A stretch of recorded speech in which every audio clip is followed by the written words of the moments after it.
Hey everyone, this is Mike. In this video, we're going to finish up our counter. We're going to style the buttons using styled components again. So this will be styled components part 2. And then we'll also add some JavaScript functions to our styled components to make decisions about what color the button should be based on if it's negative or positive.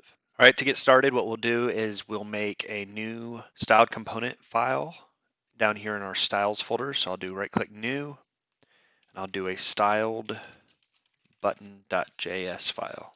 This will be set up much like, let's say, the card, so I can grab the same. I'll just copy it out of here and paste it, delete the properties.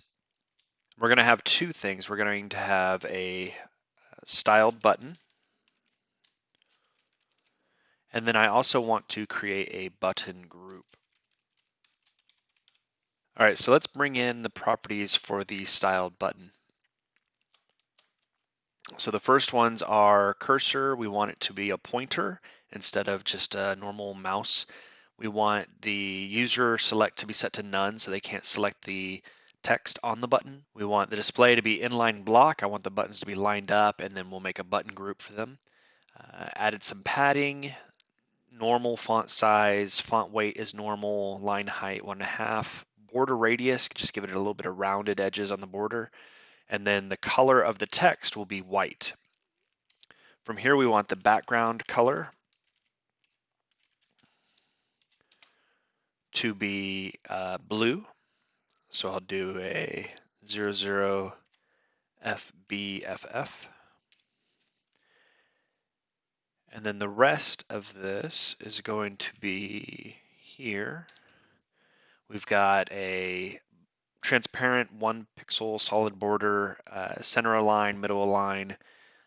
We don't need this, we already have it. And then a transition here. And then finally the width we've set at 60 pixels so that it is the 4 buttons together are less than the min width that we set last time. So altogether that would be what, 240 pixels-ish with outlines and whatnot. So a few more things. We want to add a hover background color. So we'll do and hover. So this nomenclature, we're saying it's the button style, the div, this is not a div, this should be a button, sorry. And so this button, whenever you hover over it, we want it to do a certain thing. We want the background color to darken. So we'll take this background color here, and we want a little darker, so it'll be, let's see, a 0069 D9. And then finally, we want the same thing, but for active. So whenever the user is actually actively clicking on it, and we'll add a box shadow for active. So whenever the user clicks on it, shadow will appear around the button. All right, so now that we've made our styled button, we need to add it to our button component over here. So first we need to import it. So I'll import from styles/styled button, and we want the styled button there. And then we'll use it by, instead of the button HTML JSX tag here, the styled button is going to add our button tag. And so here we want the just styled button for the open and for the closed. All right, so now we can take a look at what has changed, and you can see we have 4 buttons here. When you hover, they get darker. When you click, you get a shadow effect around it. And the buttons are still working, so that's great.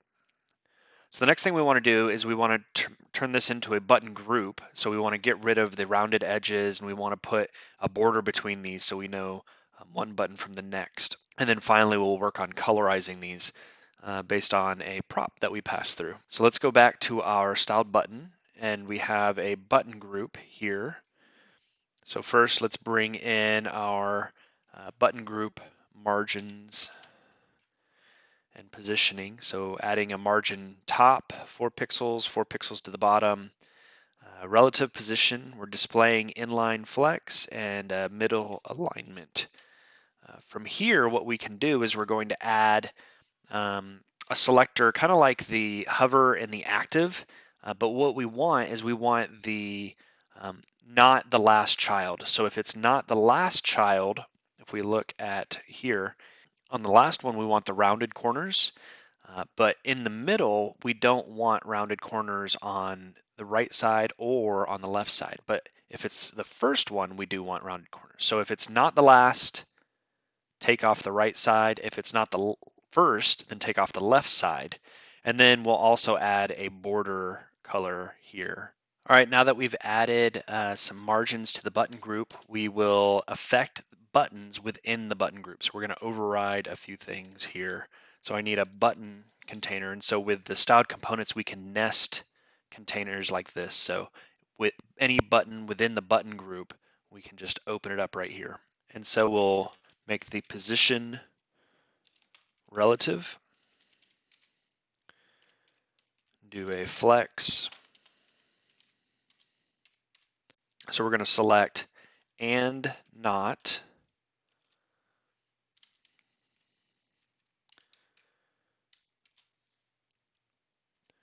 last child.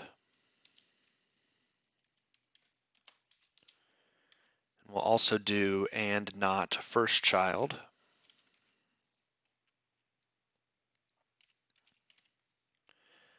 And so we want to straighten out, if it's not the last child, we want to straighten out the right side. So we'll do border dash top dash right dash radius is 0. And then also the bottom dash right. And then same thing on the not the first, we want to do the left side. So here we'll do left and left. Now, last thing we need to do is add a border to one of these. Either one would be fine, but we'll do it to the not the last child. So we'll do a border on the right side, 1 pixel solid, and just a light gray color. All right, so now we have our button group. Let's go to our counter and we'll wrap the buttons with this button group.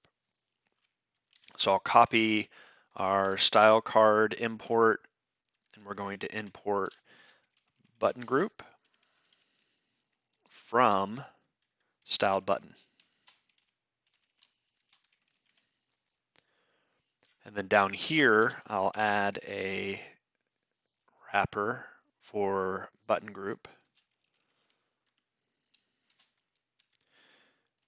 Cut and paste the end tag, and then tab these out.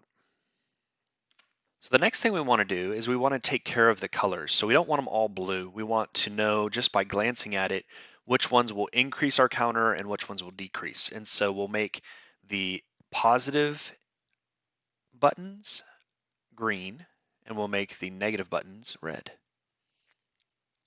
There's a number of ways we can do this, but what I want to do is I want to add a function to our styled components that can change the button colors based on a variable.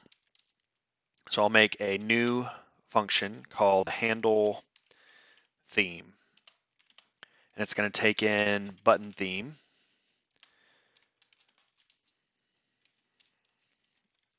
and its job will be to return an object based on a switch. So we'll switch on button theme, and we'll have two cases. We'll have the positive case, positive,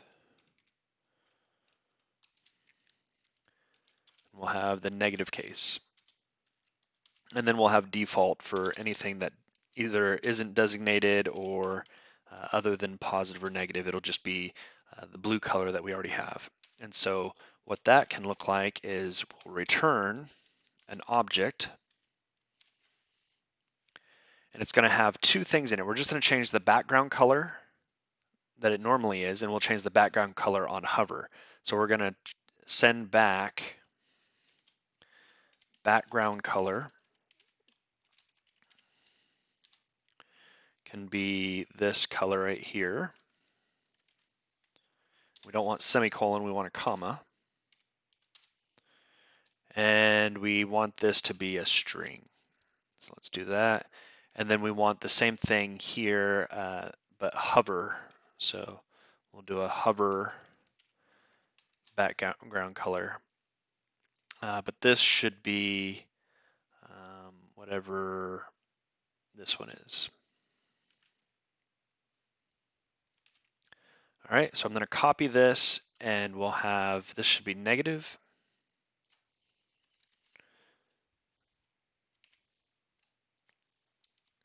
And we'll return a object, and then this one, the same thing. And so now we just need to change the colors a little bit. So this will be a green for positive, and a darker green for the hover. And then we have a red for the negative, and a darker red for the negative hover. So to implement this, we have the function now, but we need our styled button to call this function. And so in order to insert JavaScript down here, what we can do instead of specifying a string like, or just a property like this, we can add in a $, curly braces, and send in a function. So we'll get properties, from the components, from the button component. We'll send in button theme, and it will call our handle theme function that we just wrote. So button theme, and then instead of, we can't write an object here, so we need to specify which part of the object we want. And so in this case, it's the background color. There it is. All right, so I'm just going to copy this and paste it down here, do the same thing, but this time it'll be our hover background color. All right, so now we need to go back into our button here and our counter and implement this. All right, so the button side, what we'll want is we want to add button theme here, and then we'll pass it on as a prop here. So button theme will be button theme. All right, easy enough, just passing it through. And then for the counter, this is where we'll define it. So button theme. And we could base it maybe on a formula. Maybe we have this as a value, and if that value is less than 0, we could send in negative, otherwise positive. I'm just going to go ahead and write it out and say these are negative and the others are positive. Lots of options here. So this will be positive, and this will be positive as well. All right, so let's take a look. So now we've got red buttons for negative, we've got green buttons for positive, and the counter is still working. And so we've completed our counter. All right, so thanks for joining me on this series of just beginning React. What we'll do next time is we're going to take on a new project using React and take it a step further. All right, so thanks for joining me, and I'll see you next time.